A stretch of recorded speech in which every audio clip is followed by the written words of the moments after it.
മരട് നഗരസഭ ഇഫ്താർ വിരുന്നൊരുക്കി. ഒരുമയുടെയും സ്നേഹത്തിൻ്റെയും സന്ദേശം വിളിച്ചോതിക്കൊണ്ട് മരട് നഗരസഭയുടെ അങ്കണത്തിൽ ഇഫ്താർ വിരുന്ന് സംഘടിപ്പിച്ചു. മരട് നഗരസഭ ചെയർമാൻ ശ്രീ ആന്റണി അച്ചംപറമ്പിൽ അധ്യക്ഷത വഹിച്ചു.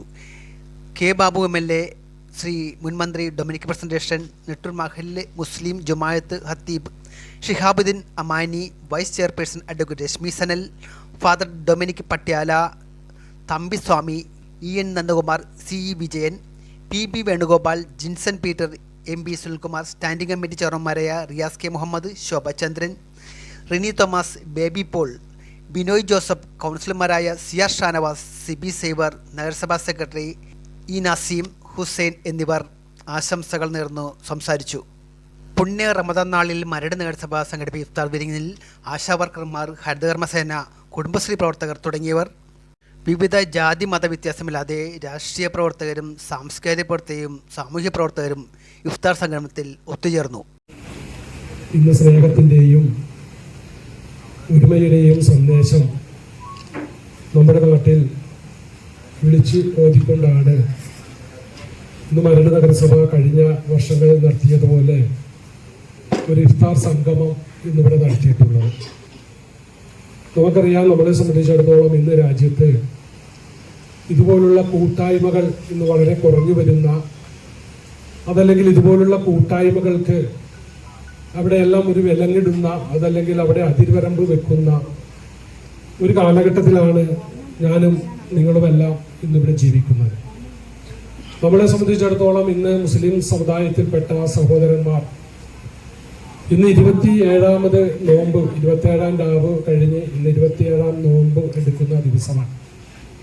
അവരെ സംബന്ധിച്ചിടത്തോളം അവർ രാവിലെ മുതൽ വൈകുന്നേരം വരെ ഉമിനീര് പോലും കുടിക്കാതെ അവർ ആ നോമ്പ് എടുത്തുകൊണ്ട് അവരെ സംബന്ധിച്ചിടത്തോളം 2-3 ദിവസം കഴിയുമ്പോൾ അവരുടെ ഏറ്റവും പ്രധാനപ്പെട്ട ഈ പറയുന്ന റംസാനെ കാത്തിരിക്കുന്ന ആളുകളാണ് നമ്മുടെ മുസ്ലിം സഹോദരന്മാർ. അപ്പോൾ നമ്മളെ സംബന്ധിച്ചിടത്തോളം അവിടെ ആ കാണുന്ന നോമ്പിൽ ഒത്തിരിയേറെ സന്ദേശങ്ങൾ അല്ലെങ്കിൽ ഒത്തിരിയേറെ കാര്യങ്ങൾ നമുക്ക് അവിടെ മനസ്സിലാക്കാൻ സാധിക്കും. കാരണം ത്യാഗത്തിൻ്റെ, അതുപോലെ തന്നെ നമ്മൾ സഹനത്തിൻ്റെ എല്ലാം ആ സന്ദേശം വിളിച്ചുകൊണ്ടാണ് സഹോദരന്മാർ നോമ്പെടുത്തിട്ടുള്ളത്. കഴിഞ്ഞ ദിവസം നമുക്കറിയാം ക്രിസ്തുമസ്, ഈസ്റ്റർ. ആ ഈസ്റ്ററും ഇതുപോലെ തന്നെ 50 ദിവസം നോമ്പെടുത്തുകൊണ്ട് ക്രിസ്ത്യൻ സമുദായത്തിൽപ്പെട്ട സഹോദരന്മാർ അതിൻ്റെ വലിയ ആഘോഷമായി നമ്മളെല്ലാം ഇന്ന് ഈ ഈസ്റ്റർ ആഘോഷം കഴിഞ്ഞിരിക്കുകയാണ്. അപ്പോൾ നമ്മൾ പരിശോധിക്കുമ്പോൾ നമുക്ക് കാണാൻ സാധിക്കുന്നത്, ഏത് സമുദായങ്ങളാണെങ്കിൽ പോലും അവിടെയെല്ലാം സാഹോദര്യവും അതുപോലെ നമ്മുടെ സമാധാനവും ഒരുമയുമാണ് ഈ പറയുന്ന സമുദായങ്ങളെല്ലാം വിളിച്ചു കൊണ്ടുവന്നത്. പക്ഷേ നമ്മളെ സംബന്ധിച്ചിടത്തോളം ആ കൂട്ടായ്മ, ഇവിടെ ഇരിക്കുന്ന ഹിന്ദുവും ക്രിസ്ത്യാനിയും മുസൽമാനും ഒരുമിച്ചിരുന്നു കൊണ്ട് ഇതുപോലുള്ള ആഘോഷങ്ങൾ നടത്തിയിരുന്ന നമ്മുടെ നാട് ഇന്ന് എവിടേക്കാണ് പോകുന്നത് എന്ന് നമ്മൾ പരിശോധിക്കുമ്പോൾ നമ്മളെ സംബന്ധിച്ചിടത്തോളം നമുക്ക് എല്ലാവർക്കും ആശങ്കയുള്ള ഒരു കാലഘട്ടമാണ്.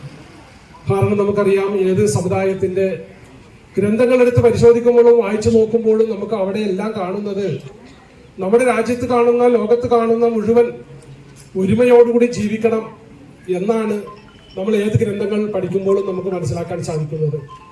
ഹൈന്ദവ ഗ്രന്ഥങ്ങളെടുത്ത് വായിക്കുമ്പോൾ ലോകസമസ്ത സുഖലോ യുഗബന്ധു എന്ന് പറയുന്ന, ലോകത്തുള്ള മുഴുവൻ ആളുകളും ഒരേപോലെ സമാധാനത്തോടുകൂടി സന്തോഷത്തിനോടുകൂടി ലോകസമസ്ത സുഖലോ ബന്ധു എന്ന് പറയുമ്പോൾ എല്ലാവരും ഒരുമിച്ച് ഒരു കൂട്ടായ്മയോടുകൂടി മുന്നോട്ട് പോകണം എന്ന് ഹൈന്ദവ ഗ്രന്ഥങ്ങൾ പറയുന്നു.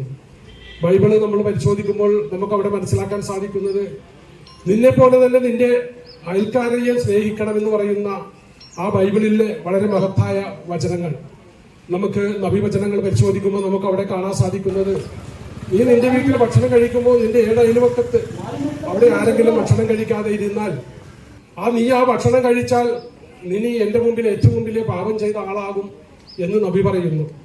അപ്പോൾ നമുക്ക് ഈ പറയുന്ന 3 സമുദായങ്ങളുടെയും വിശ്വാസം, 3 സമുദായങ്ങളുടെയും ഗ്രന്ഥങ്ങൾ പരിശോധിക്കുമ്പോൾ അവിടെയെല്ലാം ഒരുമയുടെ, അവിടെയെല്ലാം മനുഷ്യനെ മനുഷ്യനായി കാണണം, ആ രാജ്യത്തുള്ള മുഴുവൻ ആളുകളും ഒരുമയോടെ പോകണം എന്ന് പറയുന്ന ആ ഗ്രന്ഥങ്ങൾ അതെല്ലാം വായിച്ച് പഠിച്ച് അതിൽപ്പെട്ട ചില ആളുകൾ അതിൻ്റെ പൂർണ്ണതയിലേക്ക് വായിച്ചെത്താതെ അവിടെ എവിടെയെങ്കിലും കുറച്ച് മാത്രം വായിച്ച് നമ്മുടെ രാജ്യത്ത് അരാജകത്വം ഉണ്ടാക്കുന്ന, അല്ലെങ്കിൽ നമ്മുടെ രാജ്യത്ത് ജാതീയമായി വേർതിരിക്കുന്ന, നമ്മുടെ രാജ്യത്ത് മതപരമായി വേർതിരിക്കുന്ന, നമ്മുടെ ഭാഷയിൽ വേർതിരിപ്പിക്കുന്ന, നമ്മുടെ സംസ്ഥാനങ്ങൾ തമ്മിൽ വേർതിരിപ്പിക്കുന്ന ഒരവസ്ഥയിലേക്ക് നമ്മുടെ രാജ്യം കടന്നു പോവുകയാണ്.